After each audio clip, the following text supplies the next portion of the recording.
예, 우리 오늘 주일 예배 오신 여러분들 환영합니다. 아까 인사했지만 한 번 더 잘 오셨습니다 하고 인사 한번 하고 이렇게 말씀 나누겠습니다. 잘 오셨습니다. 우리 어린이들도 한번 해보세요. 잘 왔습니다 하고 앞에 우리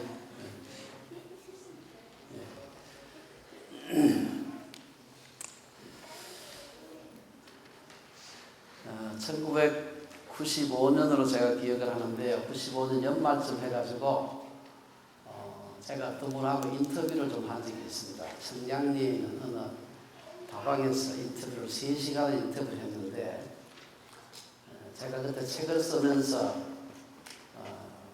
제가 쓴 창조론 책 중에 외계 생명체와 아주 생명의 기본과 외계 생명체라는 책이 있어요. 그 책 제일 끝부분에 그 얘기가 들어가 있는데 그 외계 생명체는 사실은 학문의 한 분야입니다. 애스트로바이올로지 해가지고 학문의 한 분야인데 그게 꼭 곁다리로 들어가야 되는 게 하나 있어요. 뭔가 하면 UFO 얘기입니다. 사실은 과학이 아니고 하나의 종교적인 그런 사회적인 사회학적인 현상인데 하도 그게 사람들의 관심이 많아가지고 하다 보니까 한국에서 UFO를 타고 뭐 왔다 갔다 했다는 사람이 있어가지고 이래저래 해가지고 그분을 만나가지고 제가 다방에서 3시간 인터뷰를 한 적이 있습니다. 자기 말로는 자기는 합동진리책에 속한 신학교를 졸업하고 목사 안수를 받았다. 얼마 전에 찾아보니까 박사까지 받았더라고요. 어쨌든 간에 이분하고 얘기를 하는데 자기가 한 12살 되는데 그분 집이 옛날에 묵호, 요즘 동해로 이름을 바꿨습니다. 묵호에 있었는데 자기가 12살 때 한 6월 중순경에 비가 막 억수로 쏟아지는데 묵호 바닷가에 갔는데 그 UFO가 나타났대. 그 UFO가 밝은 빛을 자기한테 쫙 비추면서 그래서 자기가 정신을 잃었는데 자기를 UFO에 태워가지고 거기 가서 나중에 정신을 차리고 보니까 UFO 안에 안락 의자에 자기가 누워있더래요. 그래가지고 거기서 뭐 여러 가지 얘기를 많이 들었대. 너한테 지금부터 3만 년 전에 3만 년 동안의 모든 데이터를 당신에게 지금 입력이 되었다. 그러니까 지구인들에게 가서 이러이러한 메시지를 전하라. 그래가지고 거기 갔다 그 다음 새벽 한 6시 정도 돼서 다시 이제 바닷가로 돌아왔다. 그런 얘기를 하고요. 그 뒤에 그분은 뭐 그냥 UFO를 뭐 옆집 떠나듯이 왔다 갔다 했다 그래요. 그리고 1983년 6월에는 태백산에 올라가서 UFO를 타고 은하계 내에 대기하고 있는 UFO 모선에 탔는데 거기 가니까 UFO 총대장이 라파엘이라고 하는 사람이었는데 사람인지 천사인지 그 사람이 와가지고 자기를 만나가지고 자기가 바로 예수가 태어났을 때 그 막 천사들 노래하고 할 때 그때 자기가 거기 있었다 얘기를 하고 그 다음에 예수님이 죽고 난 뒤에 부활하신 후에 막달라 마리아 갔을 때 그게 천사가 있었다 그랬죠. 그때 자기가 거기 있었다. 여러분 그런 얘기를 들으면은 어떤 생각이 듭니까? 저는 그걸 3시간 동안 들었습니다. 그 얘기를. 이게 확실히 제가 실명을 받기 곤란하지만 확실히 정신병자구나 하는 생각을 했습니다. 사실 오늘 본문에 나오는 얘기는 이보다 더 황당한 얘기입니다. 어떤 의미에서 보면은 예수님께서 아니 뭐 UFO를 탔다는 게 아니고 옛날에 살았던 아브라함보다 더 먼저 있었다. 여러분 생각할 때 예수님께서 아시겠지만 그 AD 한 원년경에 태어나신 분 아니에요. 근데 그분이 갑자기 어느 날 와가지고 내가 옛날에 뭐 이사야 선지자하고 내가 같이 있었다. 그러면 이사야가 대충 BC 한 700년경 사람이니까 요새로 말하면 2700년 전이면 예수님 당시로서는 700년 전이에요. 여러분 그렇게 생각한다면 저분이 반쯤 돌았구나 그런 생각 안 하겠습니까? 게다가 내고 한 그때로부터 한 700년이 아니라 1400년 전에 살았던 모세하고 내가 뭐 놀러 다녔다 그러면 이거는 반쯤이 아니고 이거 완전히 돌았구나 하는 생각 안 하겠습니까? 게다가 되고 주전 한 2000년 예수님보다 2000년 전에 살았던 아브라함하고 같이 놀았다 이러면 이거는 한 바퀴 도는 게 아니고 한 서너 바퀴 돌았다고 생각하지 않겠습니까? 놀라운 것은 예수님께서 나는 아브라함보다 먼저 있었다. 아브라함하고 노는 게 아니고 아브라함보다 먼저 있었다라고 얘기를 하는 겁니다. 오늘 그 얘기가 오늘 이 전체 내용입니다. 그래서 두 가지 가능성이 있어요. 하나는 미친 사람이든지 아니면 진짜든지 둘 중에 한 개입니다. 그래서 오늘 우리가 계속해서 지금 요한복음 1장부터 지금까지 쭉 우리가 말씀을 함께 보면서 예수님과 유대인들의 논쟁을 통해서 예수님의 자기 주장, 오늘 본문이 예수님의 자기 주장이 가장 강하게 나타나는 부분입니다. 그래서 제가 설교 제목을 예수님은 누구신가? 너무나 참 우리가 많이 들으면서도 이거는 설교 제목이 아니고 이거는 책 제목이 되어야 되는 그런 제목을 붙일 수밖에 없었습니다. 우리가 앞에서는 예수님께서 유대인들과 논쟁을 하시면서 죄를 짓게 되면은 죄의 종이 된다. 그랬습니다. 그러면서 유대인들을 갖다가 그 마귀의 자식들이라고 아주 혹독하게 비판을 하십니다. 그러면서 자기는 나는 하나님이 보내서 왔다. 오늘 연속선상에서 오늘 말씀도 보면은 예수님이 누구신지를 다른 사람의 입을 통해서 얘기하지 않고 자기 입으로 가장 강하게 얘기하는 성경의 구절입니다. 오늘 이 본문을 전후해서 예수님은 자기가 누군지를 숨기지 않고 어떨 때로는 가서 얘기하지 마라 이렇게 됐는데 오늘 그렇지 않아요. 자기 입으로 강력하게 드러내는 것입니다. 그러니까 오늘 본문에 보면 이제 48절부터 읽었는데 48절에 보면은 예수님에 대해서 그렇게 주장하는 예수님에 대해서 사마리아 사람이라 또는 귀신이 들렸다 하고 유대인들이 예수님을 비난합니다. 52절에도 보면 지금 내가 귀신 들린 줄을 아노라. 보니까 뭐 확실히 들린 거야. 이게 유대인이 봤을 때. 귀신이 들렸다는 말을 다른 말로 하면 미쳤다는 말이에요. 광인, 미쳤다 이 말이에요. 여기서 유대인들이 예수님을 사마리아 사람이라 한 것은 경멸의 표시입니다. 여러분들 아시다시피 열왕기하 17장에 보면은 이제 북쪽 이스라엘이 망하는 얘기가 나와요. 망할 때 이제 아스리아가 쳐들어와서 망하게 되는데 사마리아가 함락되게 됩니다.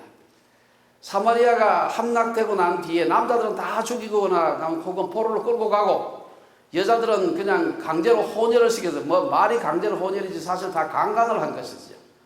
그래가지고 그때 이제 예수님 당시는 그때로부터 한 700년 이제 뒤지요. 그때쯤 사마리아 성을 구성하고 있는 사람들은 민족적인 인종적인 아이덴티티도 없어지고 혼혈이 다 돼가지고 이 진짜 유대인 피도 뭐 아니다 이 말이죠. 그 다음에 종교적인 아이덴티티로 없어져 버렸습니다. 그러니까 자기들끼리 여호와를 섬긴다고 하긴 하는데 이상한 종교를 섬긴다. 유대인들이 봤을 땐 그런 거예요. 그러니까 이게 혼혈이 돼가지고 유대민족도 아니고 종교적으로 여호와를 제대로 섬기는 민족도 아닌 그야말로 아주 그 경멸의 표시로서 당시 보니까 사마리아인 혹은 귀신 들렸구나 이렇게 얘기를 하는 것입니다.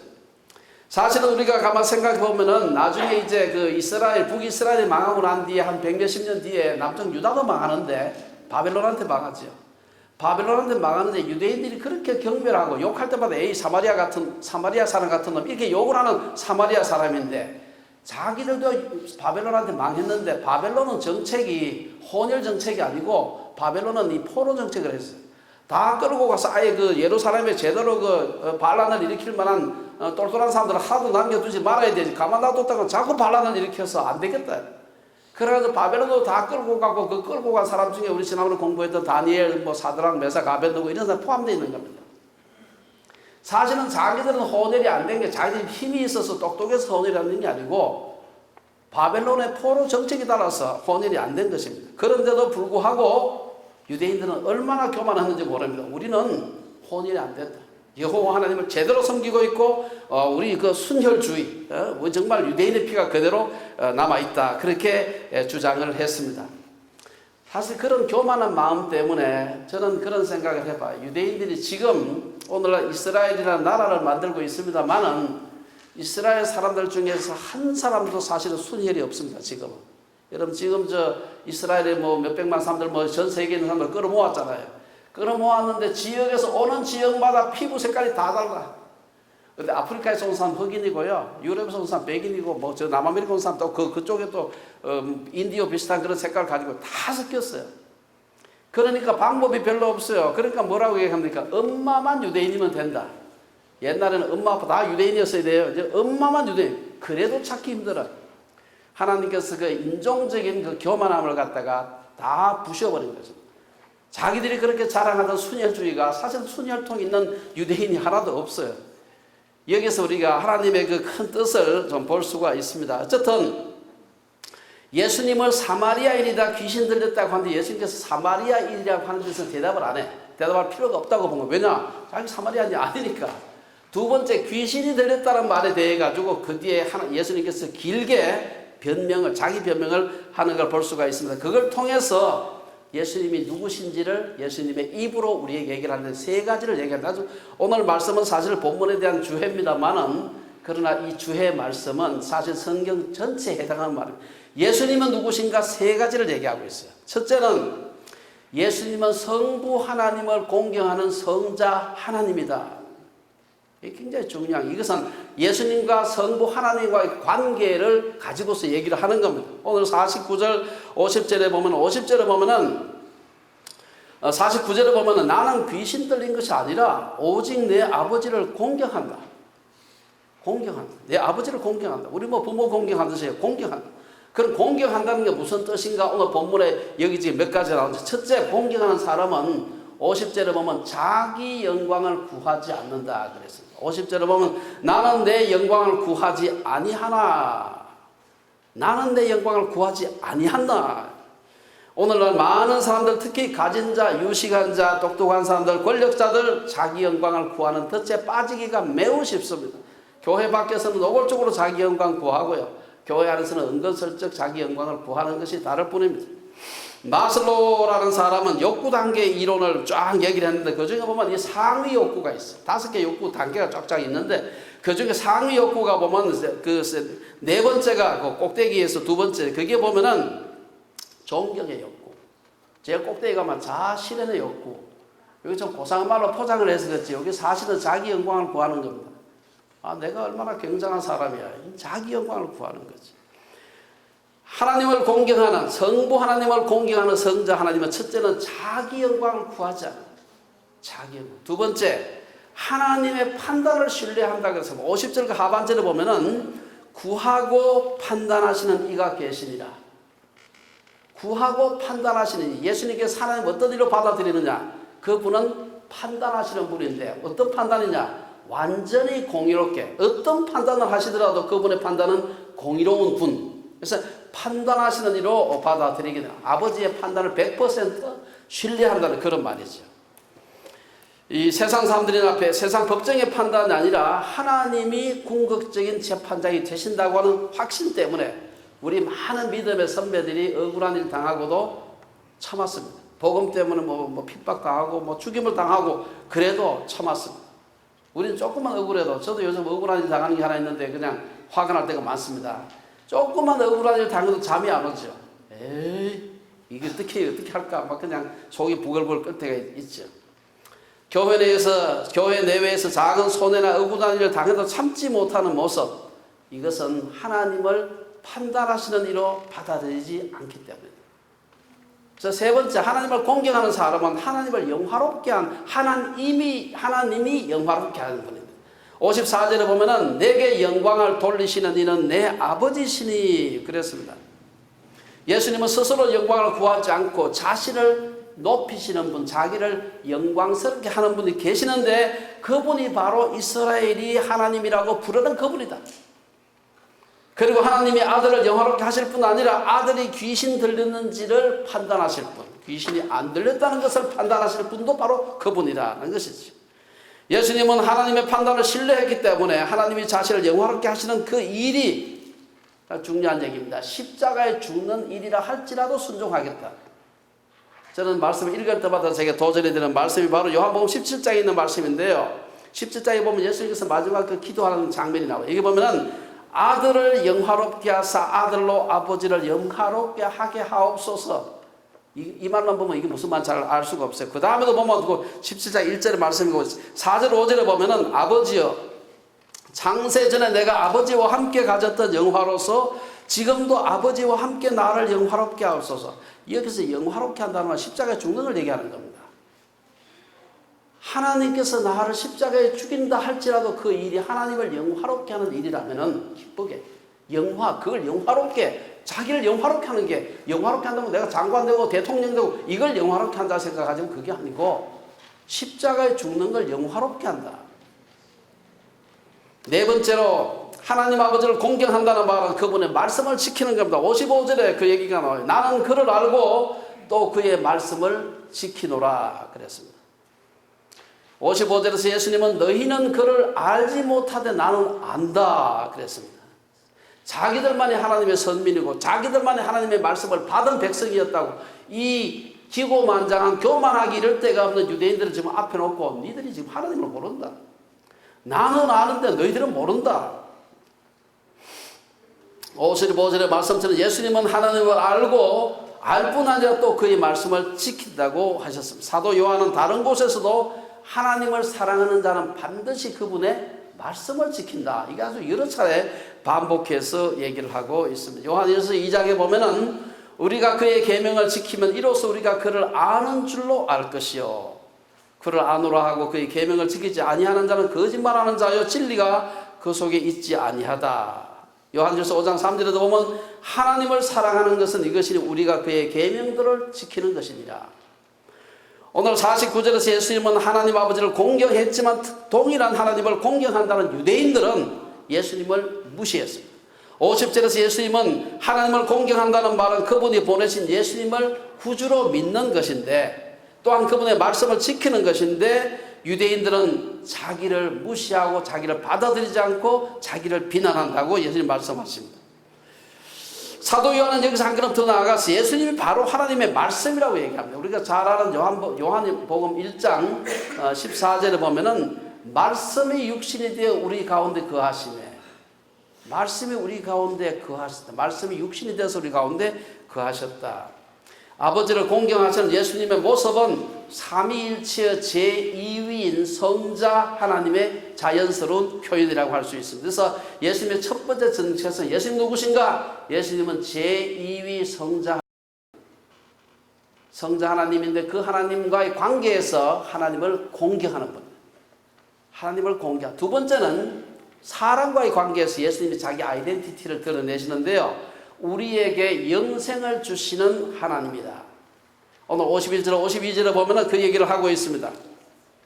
예수님의 첫 번째 정체성은 하나님과의 관계에서 찾았다면 두 번째 정체성은 예수님과 우리들과의 관계에서 드러나게 되는 것입니다. 51절에 보면 예수님이 유대인들에게 진실로 진실로 너희에게 이르노니 사람이 내 말을 지키면 영원히 죽지 아니하리라. 죽음을 보지 아니하리라. 여기서 진실로 진실로를 의미하는 말이 뭡니까? 아멘 아멘 이 두 번 강조하는 말이에요.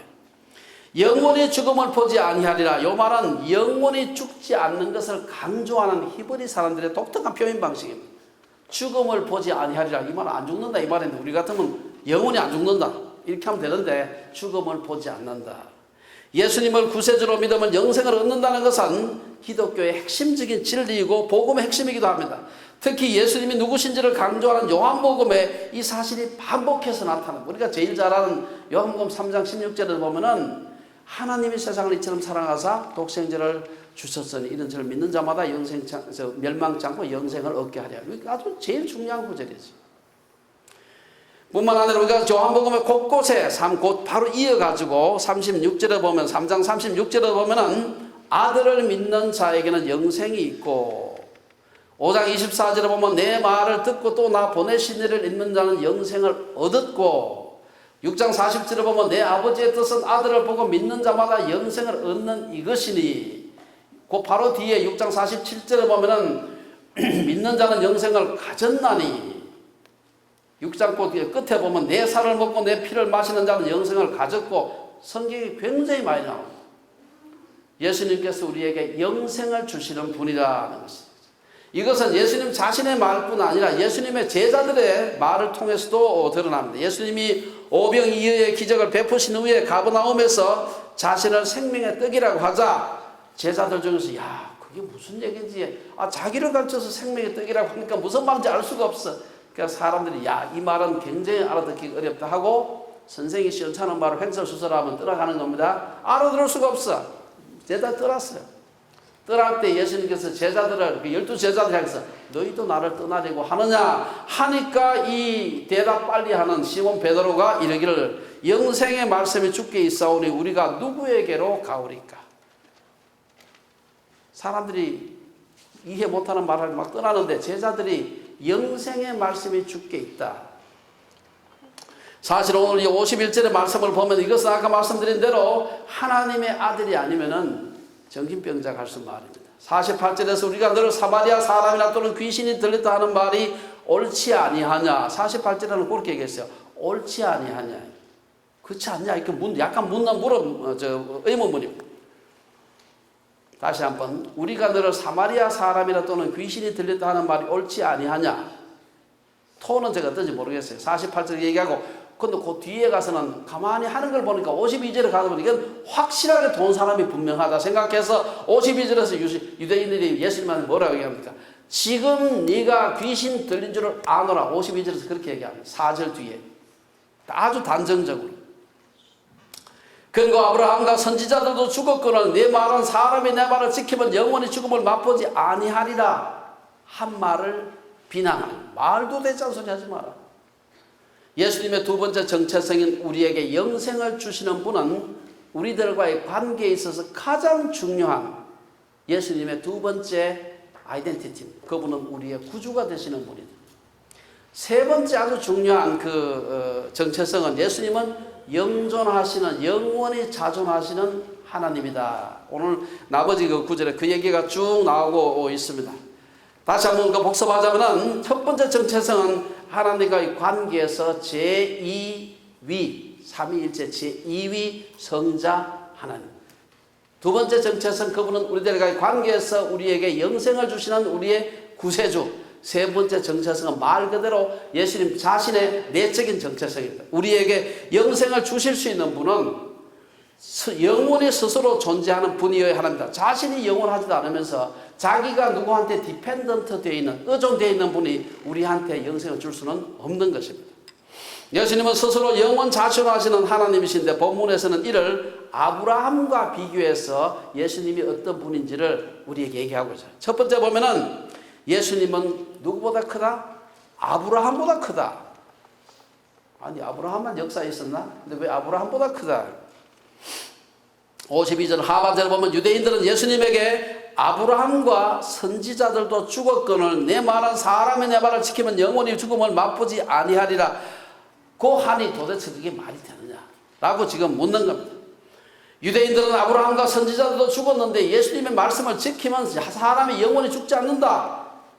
이것은 인생의 생사화복을 주관하시는 하나님만 할 수 있는 얘기입니다.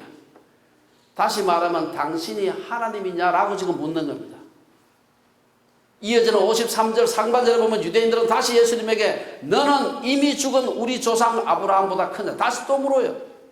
요한복음 4장에서 사마리아 여인이 예수님한테 묻는 게 나오고 그때는 보면 아브라함까지 안 가고 당신이 야곱보다 더 큰 이니까 이렇게 묻지 않습니까? 근데 그때는 알고 싶어서 물은 거예요. 그냥 보니까 보통 사람이 아닌 것 같아. 자기는 하늘처럼 받들고 있는 자기 조상 야곱이 있는데 보통 사람이 아닌가 도 혹시 당신이 우리 야곱보다 더 큰 분입니까? 묻는 거예요. 그건 알고 싶어서 물었는데 여기서는 말도 되지 않은 소리야. 당신이 아브라함보다 더 커? 이렇게 지금 묻는 것이죠. 아브라함보다 큰 자는 하나님밖에 없다고 생각했던 유대인들에게 당신이 아브라함보다 더 큰 자냐고 묻는 것은 당신이 하나님이냐고 묻는 것입니다. 네가 하나님이냐? 도대체 아브라함이 누굽니까? 구약 성서에 나오는 유대인의 조상이죠. 노아의 10대 손입니다. 이 사람은 여호와는 아브라함을 선민의 조상으로 삼아서 우리가 알다시피 메시아의 혈통으로 선택하셨습니다. 아브라함은 유대인들에게 단순한 민족의 조상이 아닙니다. 아브라함보다 더 크냐 묻는 것은 당신이 하나님이냐고 그 하나님 바로 밑에 있는 사람으로 생각하는 겁니다. 그만큼 대단한 아브라함인데 아브라함보다 더 크냐 지금 이렇게 묻는 것입니다. 근데 예수님께서 그 다음 거기에 대한 대답을 내가 아브라함보다 더 크다 이 안 하고 사실은 두 번째 예수님에 대한 대답이 그것을 뭔가 하면 내가 아브라함보다 먼저 있었다. 예수님이 아브라함보다 선제했다는 것을 주장함으로써 예수님이 누군지를 얘기를 하시는 것입니다. 오늘 그 56절에서 오늘 끝까지 보게 되면 예수님은 아브라함보다도 크다 작다 그게 문제가 아니고 53절 하반절에서 너는 너를 누구라고 하느냐 이렇게 물었을 때 56절에서 너희 조상 아브라함은 나의 때 볼 것을 즐거워하다가 보고 기뻐하였다. 이게 좀 번역이 돼서 좀 잘 안 닿습니다만은 나는 아브라함보다 먼저 있었고 아브라함도 내 때 볼 것을 기다리고 있던 분이다. 그러니까 57절에서 유대인들이 기가 막힌 얘기입니다. 그러니까 네가 네 깡놈이 이런 거죠. 네가 아직 50세도 못 되었는데 아브라함을 보았느냐? 58절에서 예수님께서 아브라함이 나기 전부터 내가 있느니라. 있었느니라가 아니고 있느니라 믿느니라. 이게 아주 중요한 이게 성경 신학적인 표현인데 아브라함이 나기 전부터 요 말이 좀 아브라함이 나기 전부터 나기 하는 이건 과거 형태로 낳기 전부터 옛날에 있었잖아요. 2000년 전에 나기 전부터 나는 있었느니라 현재형. 나는 그때도 현재 지금도 현재 하나님은 현재형입니다. 과거가 없는 분이에요. 이 말을 하니까 드디어 유대인들이 어떻게 되세요? 이 뚜껑이 열린 겁니다. 이게 도저히 그 말을 듣고는 있을 수가 참다가 못해서 뚜껑이 이제 확 열린 거예요. 예수님이 자기들이 하늘처럼 받들고 계시는 있는 그 아브라함 예수님 당시로부터 2000년 전 지금부터는 4000년 전에 살았던 하무라비하고 비슷하게 서로 같은 시대에 살았던 사람이에요. 그 사람을 두고서 자기가 먼저 있었다고 주장하니까 유대인들은 더 이상 참다가 듣고 있을 수가 없었던 것입니다. 59절의 말씀대로 그들은 돌을 들어 예수님을 치려고 했어요. 예수님 당시에 그 예루살렘 성전은 공사 중이었습니다. 공사 중이었는데 주로 돌 가지고 공사를 했기 때문에 아마 여기저기 돌 건축하다가 여기저기 삐쭉삐쭉하고 큰 돌이 얼마나 많았겠어요. 아마 그 돌 중에 사람 죽일 만한 들 만한 너무 큰 돌은 못 들을 테니까 아마 그 가지고 죽이려고 막 덤벼들었을 겁니다. 예수님께서 재빨리 피하지 않으셨더라면 돌에 맞아서 죽었을 겁니다. 그 후에도 요한복음 10장에 보면 예수님이 성부 하나님과 일체라고 했을 때 유대인들이 예수님을 돌로 치려 했어요. 신성모독이다. 성전의 주인 되신 분이 결국 성전에서 쫓겨났기 때문에 성전은 생명 없는 시체가 되어버려요. 예수님이 성전 주인이신데 성전의 주인 되시는 분이 돌에 맞아 죽을까 싶어서 성전 도망을 갔어요. 상징적인 행위입니다만은 예수님이 없는 성전이 되어버린 것입니다. 만일 어떤 사람이 내가 당군보다 먼저 있었다라고 주장한다면 우리가 어떻게 하겠습니까? 요즘은 법치국가가 돼서 상대를 안 하겠죠. 지금 사람들 앞에서 말을 하고 있는 아직 50세도 못된 이 사람이 아브라함보다 먼저 있었다. 두 가지 가능성밖에 없어요. 정말 이분이 영존하시는 하나님이시든지 아니면은 과대망상증에 빠진 희대 종교 사기꾼이든지 둘 중에 하나입니다. 세 번째, 예수님께서 자기를 갖다가 자정하는, 내가 영존하는 하나님이라고 주장하는 것은 더 놀라운 얘기래요. 오늘 보면 마지막으로 내가 아브라함보다 먼저 있었던 정도가 아니고 내가 아브라함의 하나님이다라고 주장하는 겁니다. 이게 참 무서운 얘기죠. 세 번째. 58절에서 예수님이 이 아브라함이 나기 전부터 내가 있느니라 라고 한 것은 존재론적으로 예수님의 선제성만을, 우리 어린애들한테 대단히 미안한데 머리 아픈 다들 자꾸 써가지고 예수님의 선제성만을 얘기하는 게 아니에요. 여기 내가 있느니라 하는 것은 여기 조금 더 어려운 말은 할 텐데 우리 어린이들 방언을 하더라도 좀 참기 바랍니다. 내가 있느니라 이 말은 헬라말로 에고 에이미 I am 하는 말입니다. 이 말은 정확하게 구약에서 번역을 하면은 이 출애굽기 3장 14절에 나오는 말씀이에요. 거기 보면 모세가 하나님 앞에 부름받은 장면 나오는 거 다 아시죠? 거기 보면은 아니 모세가 바로한테 가야 되긴 가야 되겠는데 쫓겨난 주제에 살인죄지고 갈 수가 없어. 그러니까 자기 권위로 갈 수가 없으니까 나를 가라고 하는 당신의 권위로 밖에 갈 수가 없다. 그 당신의 이름이 뭡니까? 사람이 하나님 앞에 명함 달라고 하는 게 유일하게 거기입니다. 하나님께서 이 명함을 쫙 빼주는데 그게 뭐냐면 스스로 보낸 자가 보내서 왔다고 해라. 그 스스로 보낸 자가 보내서 왔다고 그게 I am that I am 우리말로 그렇게 영어로 그렇게 번역되어 있고 우리말로는 나는 스스로 있는 자니라. 이게 신약에서 헬라어로 딱 번역을 하면 I am입니다. 나는 나다. I was가 아니고 I am이 나는 현재 영원이거든요. 사실 이 말씀은 어떤 의미에서 요한복음 1장 1절을 보면은 태초에 말씀이 계시니라. 계셨느니라가 아니고 계실 것이다가 아니고 계시니라 현재형입니다. 아브라함은 날 때가 있었고 죽었을 때가 있었지만 예수님에게는 난 때도 죽은 때도 없는 그냥 I am 나는 그다. 나는 그다. 실제로 58절에서 아브라함에게 관계된 동사 아브라함이 낳기 전부터, 이거 우리말로 표현이 조금 이상해서 그냥 현재 표현을 했습니다만은 게네스다에 하는 말은 원래 과거형이에요. 이게. 아브라함은 과거에 났어. 그리고 과거에 죽었습니다. 그런데 예수님은 나는 있느니라. 그때도 있었고 지금도 있고 영원 전에도 있었고 영원 후에도 있는 현재형 I am, 에고 에이미라다 이 말. 이외에도 비슷한 문형이 요한복음 곳곳에 있습니다. 제가 요한복음을 이 강의 설교를 하면서 앉아서 무지하게만 읽어봤습니다. 읽어보면서 어떻게 이렇게 아규먼트가 강할 수 있을까? 나는 예수님이 구주라는 걸 그냥 믿었는데 그 아규먼트를 요한복음을 제대로 읽어보게 되면은 이거는 받아들이지 않으면 발로 차든지 둘 중 하나밖에 할 수가 없어. 이거는 중립지대가 있을 수가 없구나. 요한복음 6장 35절에 나는 생명의 떡이니 나는 생명의 떡이다. I am the bread of life. I am 이게 에고 에이미로 시작하는 내가 곧 생명의 떡이니라. 나는 세상의 빛이니 내니 두려워하지 말라. 이게 배 타고 있다가 막 폭풍이 몰려와서 내니 두려워하지 말라. 내니 I am. 의도적으로 I am that I am. 나는 스스로 있는 자리라. 출애굽기 3장 14절의 말씀을 생각하면서 예수님께서 내가 하나님인 것을 드러내는 말이에요. 5절 요한복음 4장 26절 사마리아 여자한테 네게 말하는 내가 그라. 똑같은 말입니다.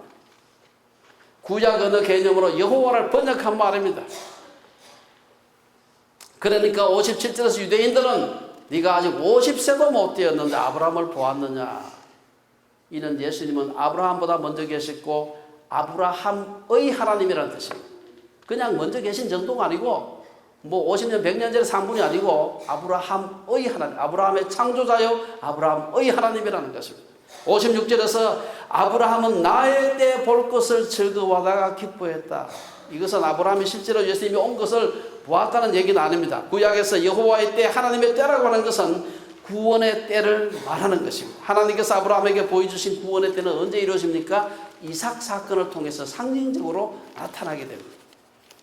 이삭이 태어난 여러 가지 얘기를 다 아시죠? 그러나 그 이삭을 통해서 주었던 그 약속의 성취는 그림자예요. 왜? 이삭도 죽었거든. 이삭은 예수님이 오실 그 완전한 생명, 죽지 않는 그 생명에 대한 그 상징이요, 그림자입니다. 이삭은 상징으로 주어진 것입니다. 그래서 여기서 아브라함도 내 때 그 불완전한 생명이 아닌 단순히 상징이죠. 완전한 생명, 예수님을 통해서 나타나게 된 그 완전한 생명이 올 것을 기대하고 기다리며 나의 때 볼 것을 즐거워했다. 정확하게 우리가 신약에서 알고 있는 그 예수님의 그 소위 그 모습을 그대로 다 아마 알지는 못했을 겁니다. 어쨌든 여기 보면은 그 생명의 주관자 되시는 분이 다시 오셔서 사망을 이 땅에서 완전하게 몰아내실 때가 되면 이삭과 같은 불완전한 생명이 아니라 그때가 되면 사망도 생명도 중지될 것이라는 것입니다. 죽음을 영원히 보지 않는다는 말은 우리의 육체가 영원히 죽지 않는다는 말이 아닙니다. 요한복음 11장에 보면은 예수님이 나사로의 죽음을 보고서 나는 부활이요 생명이니 나를 믿는 자는 죽어도 살겠고 죽어도 산다. 이 말은 죽음이 있다는 걸 얘기하는 겁니다. 죽어도 살고 안 죽어도 살고 죽어도 살겠고 물은 살아서 나를 믿는 자는 영원히 죽지 아니하리라. 여기서 예수님은 나를 믿는 자는 죽어도 살겠다 이 말씀하셨어요. 예수님이 다시 오실 때까지 우리 육체의 죽음은 계속될 겁니다. 나는 혹시 안 늙을까 그 생각하고 있어요. 나는 혹시 병 안 걸릴까? 똑같이 걸립니다. 저도 나이 딱 되니까 저림성 문제 생기고 딱 되니까 고혈압 문제 생기고 똑같아요. 이게 그냥 종류가 조금 달라. 누구는 요게 먼저 걸리고 이게 똑같아. 생소병로는 똑같은. 그러나 우리에게 그 다음 죽어도 살겠고 하는 것이 중요합니다. 결국 나사로도 죽었고 안 죽는다고 큰 소리 쳤던 수많은 이단 교주들 다 죽었습니다. 미이라를 만들어서 영생하고자 했던 애굽도 수천의 병마총을 만들고 불사약 구한다고 온갖 노력을 다했던 진시황도 죽었고 시체를 방부 처리해서 지금도 많은 사람들 가서 자꾸 절하게 하는 김일성도 죽었습니다.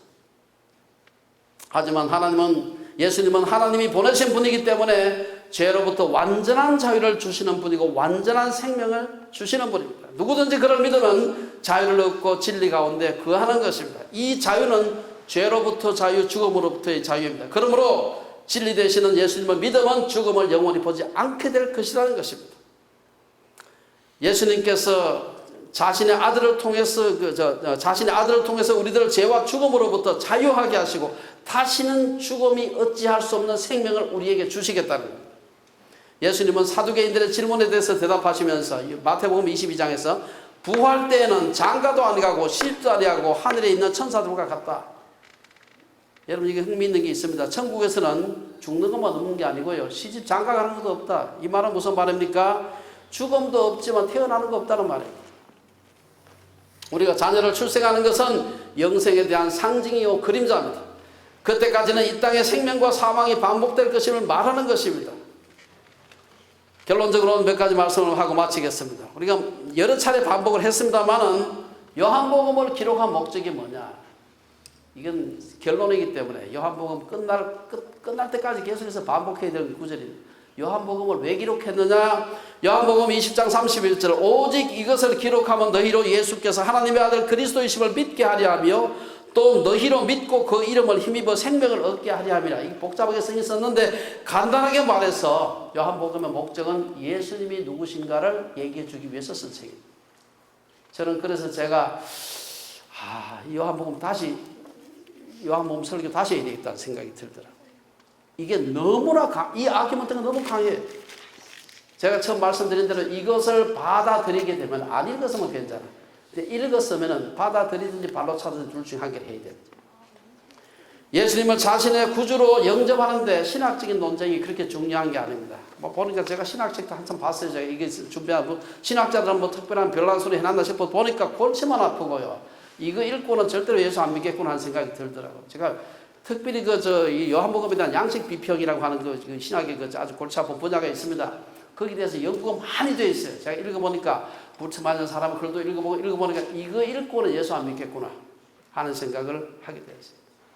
예수는 세상의 구주다. 아무나 할 수 있는 말이에요. 그러나 그분이 바로 나의 구주다라는 말을 하려면은 개인적인 결단을 해야 됩니다. 오늘 본문을 포함해서 요한복음의 기록으로 미루어서 예수님은 삼위의 제2위 하나님이 분명합니다.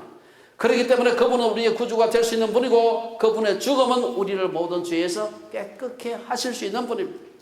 우리는 그 예수님을 하나님의 아들이요 우리의 구주인 것을 믿어야 됩니다. 우리 어린아이들도 믿어야 돼요. 강한이 믿을 수 있겠어? 가은이. 예수님이 우리의 구주. 아니 가은이의 구주다.